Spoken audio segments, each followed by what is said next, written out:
Saudara-saudari, selamat berjumpa.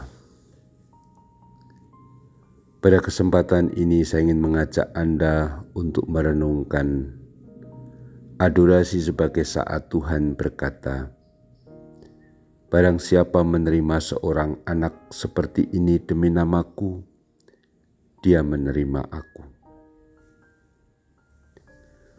Sabda Tuhan ini saya ambil dari Markus bab 9.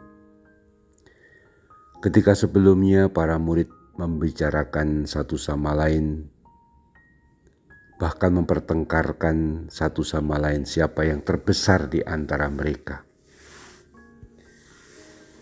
Ketika Yesus bertanya, "Apa yang kau perbincangkan tadi di jalan?" Mereka diam. Tapi Yesus tahu apa yang mereka bicarakan. Lalu Tuhan berkata, "Jika seorang ingin menjadi yang terdahulu, hendaklah ia menjadi yang terakhir dari semuanya dan menjadi pelayan semuanya." Yang menarik kemudian Tuhan memanggil seorang anak kecil di tengah-tengah mereka.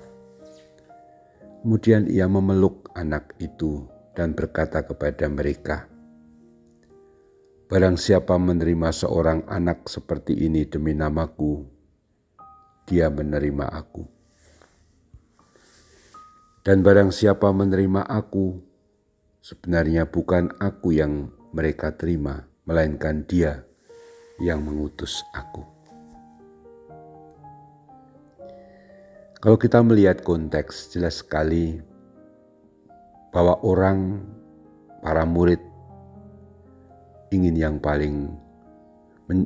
menjadi yang paling hebat, paling terkenal, paling di depan, paling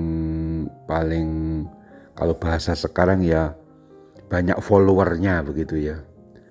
Siapa yang paling banyak followernya, yang di like, berbagai unggahannya di like gitu ya, macam itu. Tetapi Tuhan menyebut atau menunjuk sesuatu yang sangat berbeda. Poinnya bukan siapa yang paling terkenal, paling hebat, paling banyak like-nya kalau bahasa sekarang, tapi siapa yang mau menjadi pelayan. Jadi kalau kita itu punya Instagram, punya FB ya, atau unggahan-unggahan yang lain, mungkin malah di YouTube, dan begitu banyak followernya, tiap hari kita lihat berapa tambahnya. Tetapi kita cuma duduk sambil nonton itu dan tidak melakukan pelayanan apa-apa. Kita omong kosong. Bagi Tuhan Yesus itu tidak punya arti. Hendaklah menjadi yang terakhir dari semuanya dan menjadi pelayan semuanya. Nah, ketika Yesus memanggil seorang anak kecil, kemudian memeluknya dan berkata, "Barang siapa menerima seorang anak seperti ini demi namaku, dia menerima aku." Sebenarnya ada dua poin yang bisa kita renungkan.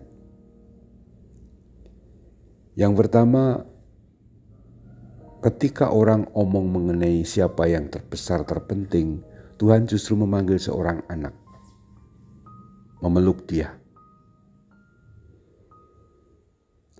Anak kita tahu ya, bukan hanya soal polos dan seterusnya, tapi anak itu dalam tatanan sosial, dalam pengertian pembicaraan, rapat-rapat, dalam forum-forum pembicaraan yang penting dan resmi, pasti anak itu tidak penting.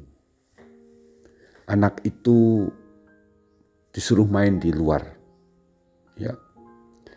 Kalau kita orang-orang tua kumpul membicarakan soal keluarga, pasti anak-anak kita suruh, "Kamu kalian main saja di luar atau makan apa gitu." Kalau kita yang tua-tua, yang dewasa-dewasa, duduk melingkar untuk berbicara tentang keluarga dan seterusnya. Tuhan menunjukkan justru orang yang memberi perhatian dan menerima orang-orang yang tidak penting. Seperti Tuhan Yesus memeluk anak itu, menerima anak itu, bergaul dengan orang yang dianggap tidak penting, justru itu menjadi terbesar. Kita sering merasa supaya kita menjadi ikut besar kita harus kenal dengan pejabat ini itu, tokoh ini itu. Kalau kita foto dengan orang penting, baik dalam gereja maupun dalam masyarakat, kita upload, kita cari like dan follower. Tuhan Yesus memberikan kontras yang berbeda. Memberikan bukan hanya alternatif, tetapi memberikan gaya yang berbeda, yang total kebalikan. Justru dia memeluk anak kecil, simbol dari anak orang yang tidak penting. Jadi kalau Anda justru foto dan bergaul dengan orang-orang yang tidak penting, itu justru sebenarnya yang lebih mendekati menjadi orang yang terbesar di mata Tuhan. Memperhatikan bukannya sekedar soal foto tetapi terutama soal melayani, memberi perhatian, mengasihi, dan lebih bagus lagi mengangkat derajat dan martabat orang-orang yang menderita itu. Membela, berjuang bagi kesejahteraan orang-orang yang menderita, itu yang terbesar di mata Tuhan. Yang kedua, siapa menerima anak seperti orang menerima anak seperti ini, memeluk, menerima, dia menerima aku. Artinya apa? Ketika kita melayani, kita membela orang yang dianggap tidak penting dalam masyarakat itu, kita sedang menerima Tuhan Yesus. Tuhan Yesus memang hadir dan ada dalam diri setiap orang yang kita anggap tidak penting. Adorasi menjadi saat kita juga menerima Tuhan. Dan kadang-kadang cukup banyak orang Katolik juga, moga-moga juga tidak banyak, bahkan di antara Romo dan awam, yang menganggap bahwa adorasi tidak penting. Adorasi membuang waktu. Tapi sesuatu yang dianggap tidak penting seperti ini, sungguh besar di mata Tuhan.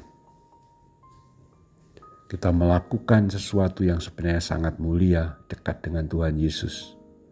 Mendekatkan diri pada kasih-Nya, sambil mendoakan dunia dan menjadi silih bagi segala dosa di diri kita maupun orang-orang lain dan dunia. Maka marilah kita bersama-sama terus meyakini adorasi sebagai saat kita juga menerima Tuhan Yesus dan mewartakannya dalam hidup melalui pelayanan kepada orang-orang yang kecil dan menderita. Terpujilah Tuhan kita Yesus Kristus untuk selama-lamanya. Amin.